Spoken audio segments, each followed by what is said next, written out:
The reason why the president's party in Congress will take a hit during a midterm election is because there's enough individuals that are dissatisfied with the president that will take it out on his party. This is because they can't unelect him midway through this term, so they'll tend to vote against his party.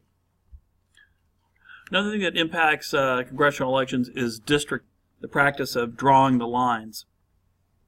Congressional district boundaries are redrawn every 10 years, or have to be redrawn at least every 10 years through a process known as districting or redistricting. In the vast majority of states, districting is handled by the state legislature, which means that whichever party controls the state legislature has a profound impact on the outcome of future elections. This is because of a process known as gerrymandering, which we'll talk about in just a second. Another concept is called apportionment or malapportionment, and this deals with the number of individuals that are inside of each district. There are three cases that you should be familiar with. Number one is going to be Baker versus Carr, the next one is Reynolds versus Sims, and then finally Westbury versus Sanders. In the case of Baker versus Carr, the U.S. Supreme Court held that apportionment is a justiciable issue. That is to say that it is an issue over which the federal court system has jurisdiction. This can be contrasted with what is called a political question, where the court system defers to the elected branches of government.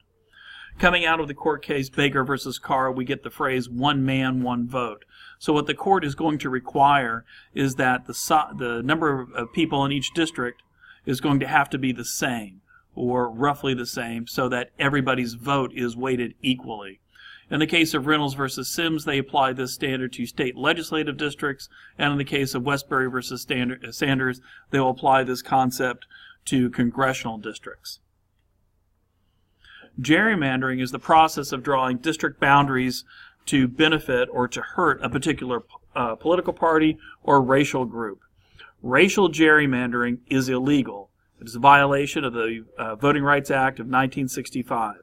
However, political gerrymandering with the intention of helping or hurting a political party, is absolutely legal, although there is litigation in front of the Supreme Court at the time of this recording that may change this. Gerrymandering will take two different forms. One is called cracking and the other is called packing. With cracking, what you do is you take a minority area or an area that's of one political party and you divide it up amongst a number of districts so that one concentrated population is not allowed or prohibited from electing a representative or a city councilman or a county commissioner or what have you. The other one is called packing, where you take all the members of the group that you wish to disenfranchise or diminish their vote, and you put them into one district so they cannot impact the elections in any other district. We've seen a rise in recent years in the number of what are called safe districts, and this is to say that districts where nobody has any viable competition. This is a process, or this is because of increasing self-segregation, both economically and racially, of members of the American population, and with increased computer technology that allowed for sophisticated analysis of voters and where they live and precincts and so on. So you draw districts a lot better, and they more continuously produce the same results. Another concept you should be aware of is called incumbency advantage. Incumbency advantage is the likelihood that whoever currently holds the office will be reelected. So what are the factors that contribute to incumbency advantage? Well, there are several factors that contribute to incumbency advantage. For example, the incumbent typically has better name recognition than the challenger does. The incumbent has more access to PAC money than the challenger does. When we look at congressional candidates, the congressional candidates typically will perform constituency service. We'll talk more about that when we talk about the Congress chapter. Members of Congress, who are the incumbents, will also be able to engage in pork barrel projects that will give them better name recognition and curry favor with their folks back home. So incumbency advantage is the ability or the likelihood that a person who currently holds the office will be reelected. So when we look at incumbency advantage and the process of districting that has resulted in safe districts, we've we end up at a place where members of the House of Representatives are reelected at a rate of around 90 to 95%, and members of the Senate are reelected at a rate a little bit lower than that, probably around 80 to 90%. Obviously, some years can be rather disastrous for incumbents, but most years, typically, you'd see incumbents having a pretty good chance of being reelected. Another term that another concept you should be aware of is lower turnout for midterm elections. In the United States, voter turnout for a presidential election, and we call it a presidential election because we're elected president, but also during that presidential election, 1/3 of the Senate and all of the House members are up for election. Voter turnout for a presidential election will be around 60 to 65% typically, year in, year out. That's kind of a good figure, or simply put, over half. Voter turnout for a midterm election 2 years later, where the president is not up for election, but again, all the House and a different third of the Senate is up for election. Voter turnout during that midterm election is going to be around 40-45%, and absolutely less than half. Whatever it is, it'll almost always be less than half. Now, when you talk about contemporary political campaigns, political campaigns are marked by several things. Number one is the use of professional consultants. If we go back in time and we look at so-called good old days, campaign managers were oftentimes amateurs, and at best, if it was a part-time job, it's something you did every once in a while. Today, we have professional political consultants that's all they do. So if they're not managing a congressional campaign, they're going to work on somebody else's gubernatorial campaign, or they might work on a city council race in a large city. Wherever there's an election, that's where they're going to be. And these individuals are very good at their jobs, and some of them actually will work for an individual regardless of party affiliation. They're simply out for the money.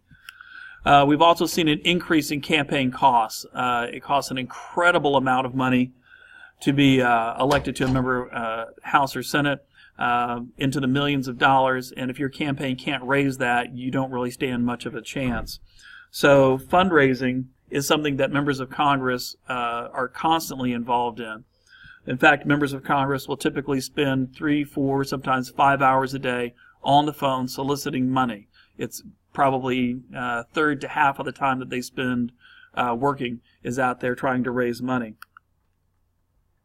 We've also seen recently increasingly complex campaign finance and the rise of these independent expenditure groups such as super PACs and 527s. And members of Congress are constantly engaged in campaigning. In fact, by the time a member of the House of Representatives is sworn into office the first week of January, their primary for their next election will be less than a year and a half away. So they will spend the next year and a half constantly raising money, flying back and forth from D.C. to the district, trying to make sure that they stand a decent chance of getting reelected. Something new and that constantly changes is the use of social media. And this is increasingly how people are interacting with politicians and gaining their political information. So politicians and campaign professionals have to be adept at the use of social media as a way to not only communicate with supporters, but use it as a way to organize the supporters as well. Okay, so let's take a look at voter turnout. And here are some things that are correlated with higher voter turnout. Income. The higher somebody's income, the more likely they are to vote. Sex, male versus female. There's two ways to look at it. It's almost equal. However, if you have to pick one over the other, females now are slightly more likely to vote than males. And a lot of this will come down to which data set you're looking at. But in no way it is the case that males are more likely to vote than females. That's the way it was many decades ago. But now females are more likely to vote than males. Age, the older you are, the more likely you are to vote. 18 to 25-year-olds have the lowest voter turnout. The highest voter turnout is people up into retirement until they get old enough to where they might have health-related issues that would impede their ability to vote.